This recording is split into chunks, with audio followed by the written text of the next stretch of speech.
Salam sahabat Yes, bagaimana kabar saudara hari ini? Bersama saya, Pendeta Setiaji dalam program Open, obrolan yang penting-penting.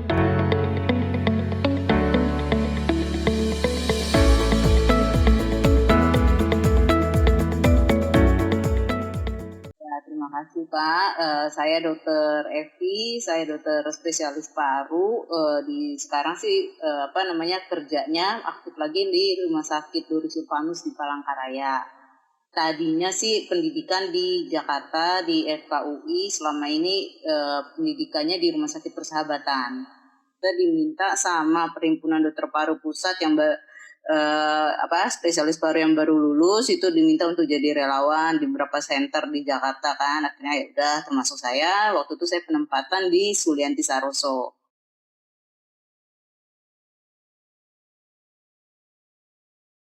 Kita ngobrol lagi asik-asiknya kan, kita nggak tahu ada yang keluar gitu ya. Seperti itu bisa.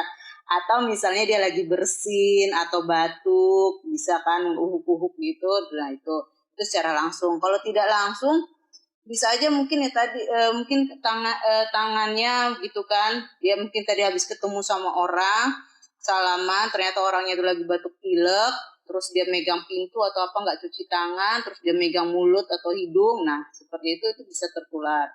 Nah kalau yang terbaru itu yang dari WHO itu adalah yang airborne. Sebenarnya sih kalau dari WHO itu mengatakan kalau yang airborne itu khusus di daerah-daerah atau di ruangan-ruangan yang ventilasinya tidak mencukupi dan tidak ada pertukaran udara yang baik, di mana di situ protokol kesehatannya nggak bisa jalan. Jadi misalnya di ruangan tertutup, tidak ada ventilasinya kurang, orangnya banyak gitu kan, jadi kita tidak bisa physical distancing, terus ada yang tidak pakai masker. Nah di situ resiko terjadi penularan airborne seperti itu. Berarti boleh diperjelas kaitannya dengan airborne, berarti kan memang situasinya atau kondisinya ruang tertutup gitu ya. Juga dikatakan misalnya kayak seperti paduan-paduan suara atau orang-orang yang di gimnasium, di fitness center gitu. Kalaupun misalnya mau mengadakan seperti itu, ya protokol kesehatannya harus jalan. Jadi ya misalnya mau latihan core ya paling ya berapa orang, nggak usah banyak-banyak dengan jarak dan pakai masker ya, meskipun agak aneh juga ya nyanyi pakai masker ya, tapi ya jalan satu-satunya sekarang ya seperti itu. Dan pastikan di gereja itu atau di tempat latihan ada jendela atau pertukaran udara yang bagus. Mungkin kalau misalnya kurang bagus mungkin dipakai humidifier seperti itu kan, supaya ada pertukaran udaranya. Nah, apakah ruang tertutup yang kemudian pakai AC gitu kan?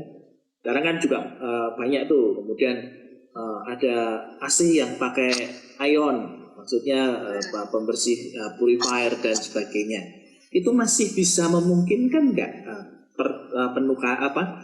penularannya seperti airborne itu? Menurut dokter bagaimana?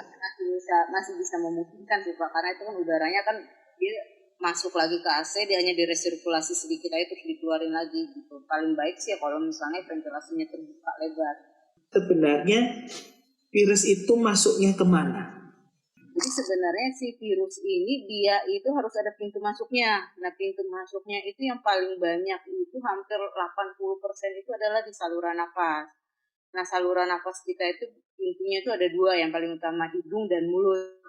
Nah itu dia kalau dia sudah masuk, dia harus punya cantelan, punya tempat untuk mengikat. Jadi misalnya dia masuk dari hidung atau dari mulut, dia di hidung atau di mulut itu hanya kurang lebih sampai 7 hari. Cantelannya si virus itu ada namanya, kita bilangnya S reseptor, S2 reseptor. Jadi ibaratnya kayak kalau kita misalnya punya kunci di rumah, kita taruh ada cangklokan kuncinya. Nah seperti itu, kayak gitu juga tuh si S2 reseptornya itu sebagai cangklokan kunci.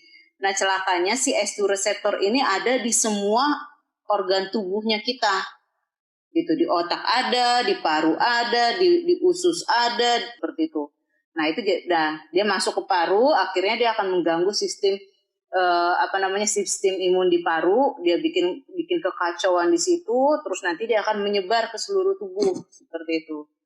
Nah, terkadang ada juga tuh yang yang gejalanya nggak khas, misalnya hanya mual, muntah, diare seperti itu. Itu bisa juga terjadi karena tadi kan emang ada cantolannya juga di usus besar, di usus kita itu, dan itu yang paling banyak di situ seperti itu.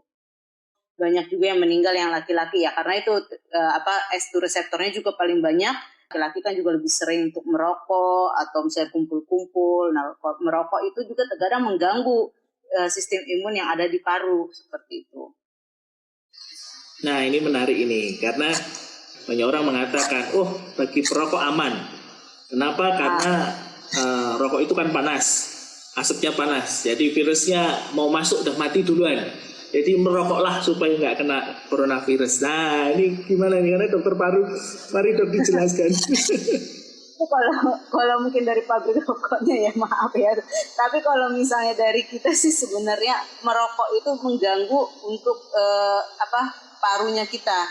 Jadi kalau kita menghisap asap rokok, dia akan merusak sistem epitel. Sistem epitel itu adalah pelindungnya di paru. Dia akan bikin kerusakan, mengganggu sistem imun yang ada di situ. Akhirnya fungsi parunya makin lama makin turun.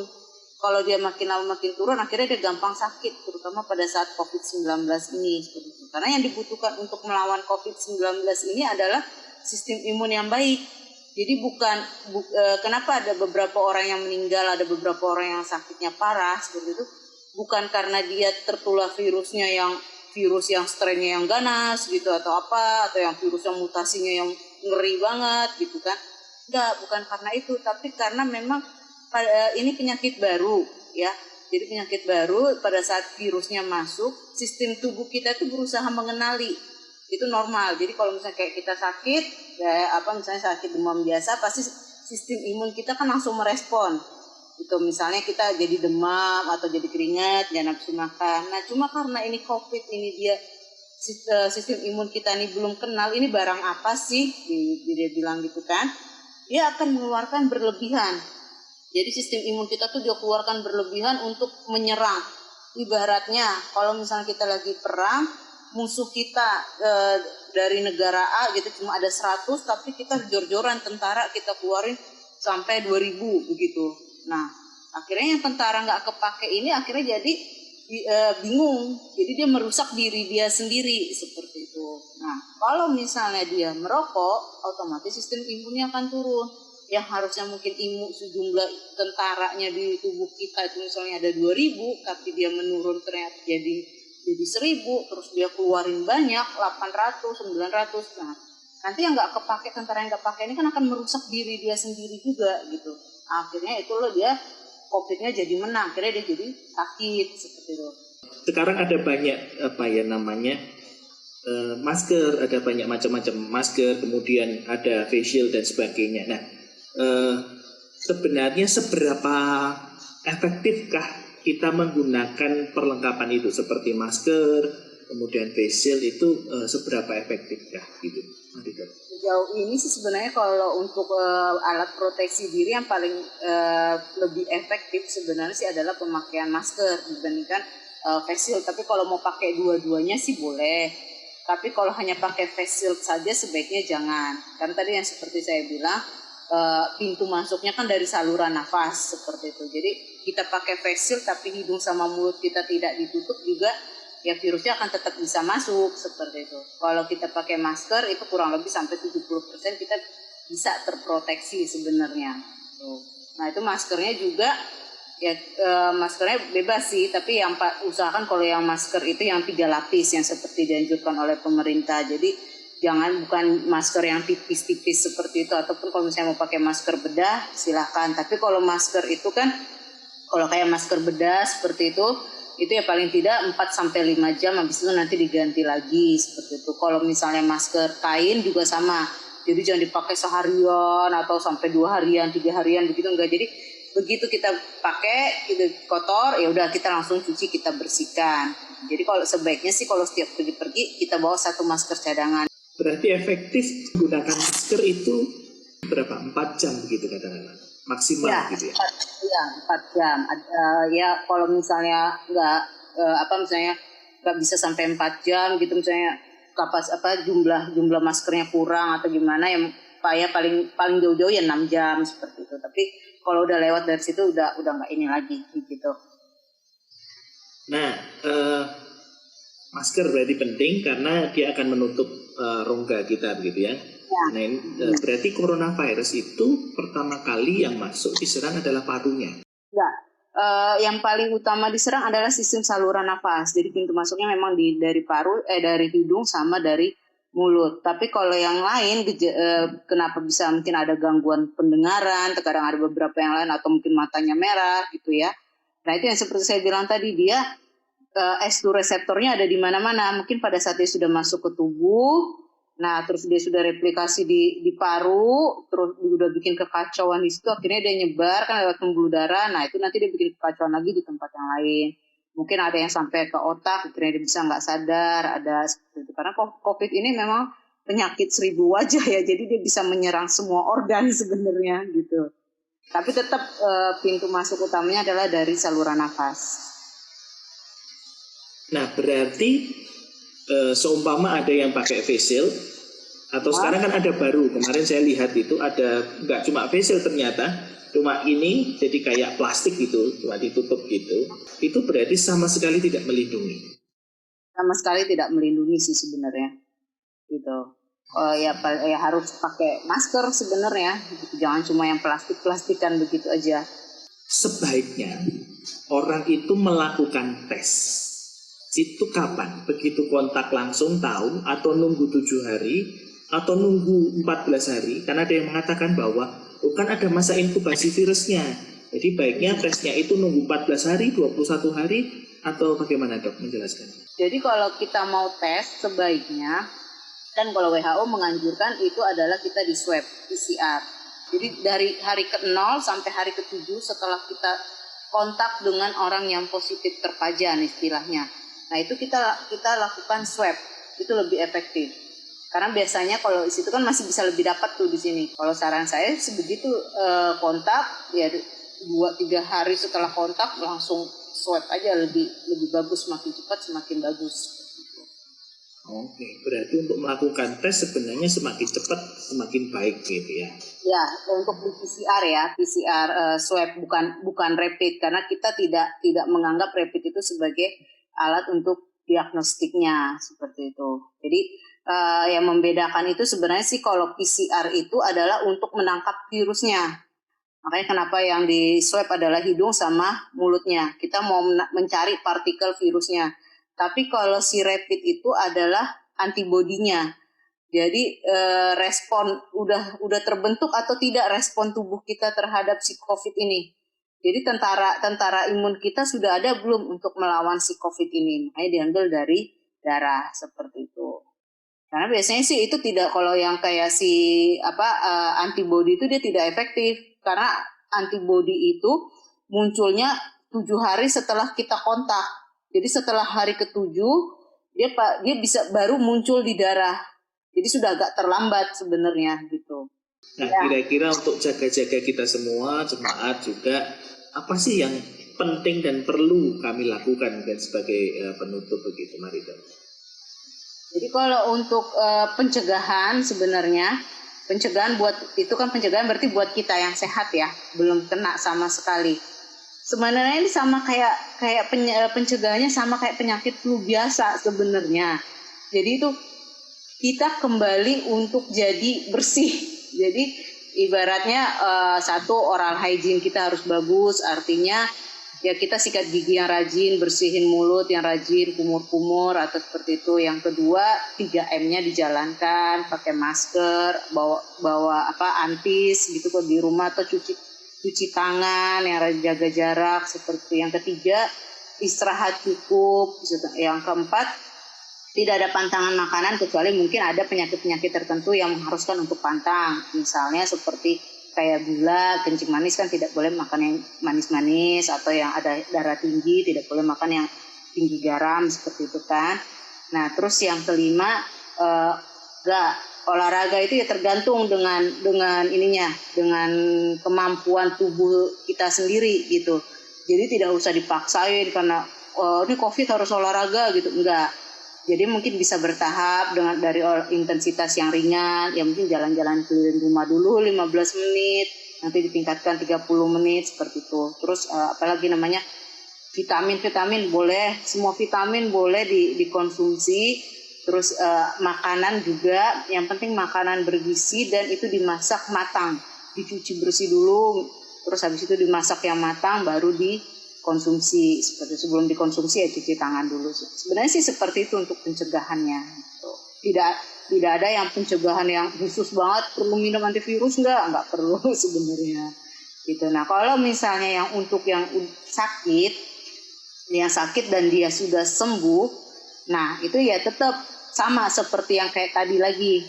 Nah terus habis itu 3M-nya tetap harus jalan. Nah karena COVID ini sebenarnya dia akan resiko untuk terjadi reinfeksi.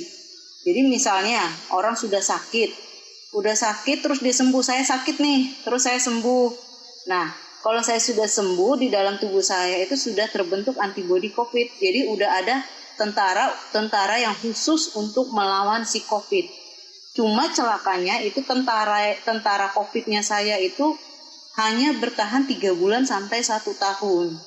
Jadi tiap orang beda-beda.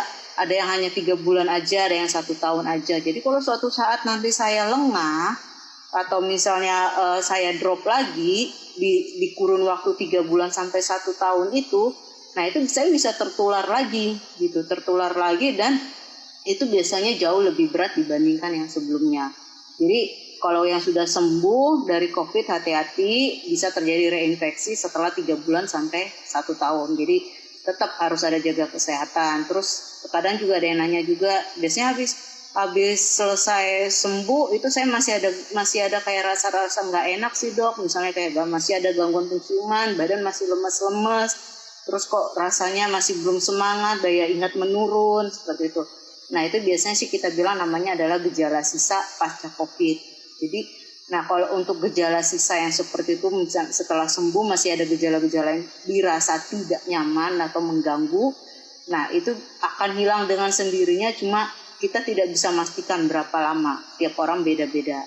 Dan apa yang dialami gejala sisanya beda-beda seperti itu. Nah terus yang kedua adalah kalau misalnya udah merasa tidak enak badan atau apa, kalau memang memungkinkan coba periksa ke fasilitas pelayanan kesehatan terdekat seperti itu. Jadi kalau misalnya fasilitas kesehatan, nah coba sebaiknya dimintakan untuk PCR, jadi untuk di swab, karena itu jauh lebih akurat untuk menegakkan diagnostik COVID atau tidak. Kalaupun misalnya dia positif COVID seperti itu, ya jangan kabur gitu. Ya emang harus diobatin. Nanti kan yang pada saat diobatin kan nanti tergantung keputusan dokter yang merawat seperti itu. Apa bisa isolasi mandiri di rumah atau bisa di rumah sakit seperti itu nanti. Nah terus selama COVID ini, kalau Bapak Ibu atau jemaat yang punya penyakit yang lain, misalnya ada jantung, darah tinggi, gangguan ginjal, gangguan hati, nah obat-obat itu semuanya tetap dikonsumsi, jadi tidak langsung di stop seperti itu, karena saya takut gitu, tidak, itu tetap dikonsumsi, tidak ada pantangan makanan, terus perbaharui pola hidup untuk jadi lebih baik sebenarnya. Sahabat-sahabat Yesus dimanapun saudara berada, jika saudara merasa diberkati dengan yang saya sampaikan, mari bagikan ini kepada teman, saudara, keluarga, dan kerabat dimanapun saudara berada. Dan jangan lupa tulis komentar dan klik tombol subscribe